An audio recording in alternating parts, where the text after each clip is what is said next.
Everybody has had the experience of being rejected, and it sucks. It doesn't feel good. Nobody likes it, but you don't die, right? It's not like you were rejected by your parents when you were a kid and you were left out on a rock somewhere. And obviously not. You're here. Everybody, GP here, and I'm going to do a video now on EFT and the fear of rejection, and I'm going to get right into it. There's another video I did yesterday. It's out here on YouTube as well, where I go more in depth into what rejection is all about and where it originates and all of that kind of stuff. It's very useful to know, very useful to understand it. But today I just want to tap. Let's just go right into it. Remember, it's not rejection that's the problem. It's the fear of rejection. This is actually the case in most things, right? Everybody has had the experience of being rejected, and it sucks. It doesn't feel good. Nobody likes it, but you don't die, right? It's not like you were rejected by your parents when you were a kid and you were left out on a rock somewhere and you ended up, I mean, obviously not, you're here, right? So the thing that inhibits us is the fear of rejection. And this ties really well into the class I'm doing, Anxiety and Safety, and also on the webinar I did about anxiety and safety. Because anxiety is an anticipation of something that's going to happen in the future. So what happens is we do stuff to avoid it. Right? We make ourselves small to avoid getting into the circumstance of I might be rejected. And of course, then we complain because our life is too small. And it is. So let's just go right into the tapping about the fear of rejection, all right? Let's start on the karate chop point. Even though I'm afraid of being rejected, and as a result, I keep myself small, almost invisible, mediocre, not standing out, because I don't want to get rejected. And I love and accept myself anyway. So even though I'm afraid of being rejected, and therefore I avoid things that could be really good for me,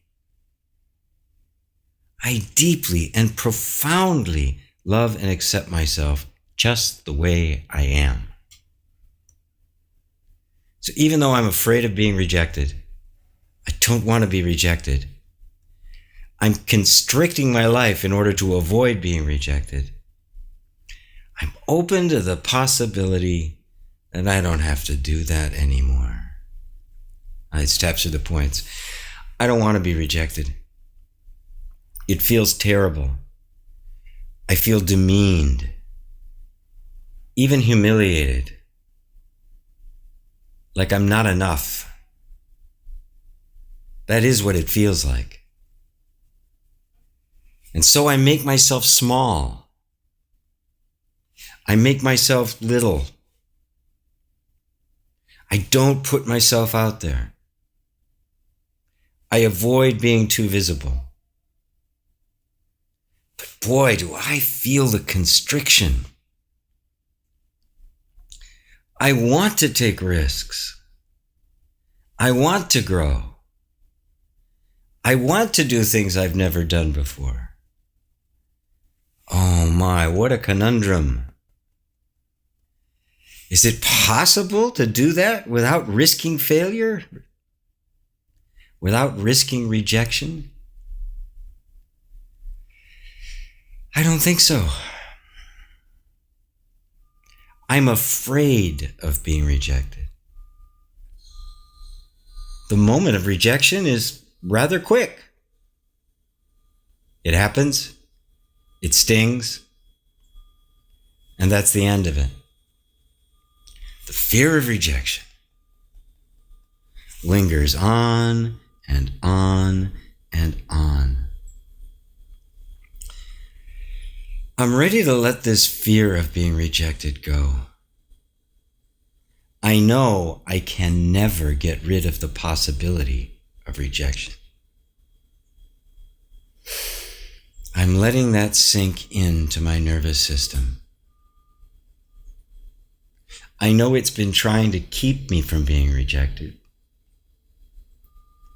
And it's done a really good job of it. But it's also constrained my life. I'm ready now to let my life be governed by the desire for growth instead of the fear of rejection? What if it was surprisingly easy? What if it could just happen naturally? I'm going to allow my nervous system to open up,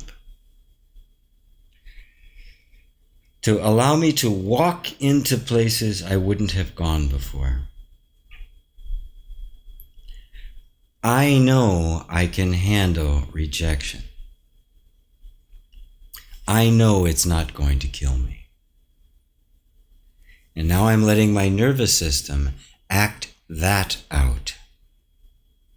Embody that in my behavior, rather than avoiding the rejection.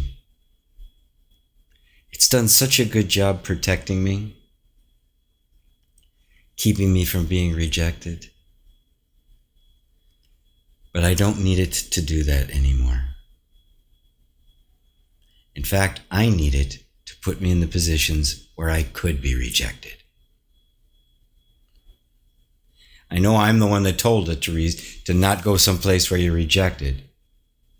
And it's been obedient.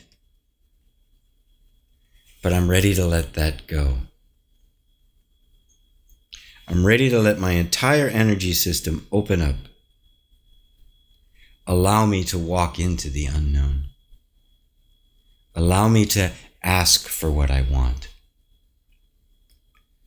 And allow me to receive what I want. And to be equanimable when I don't get it.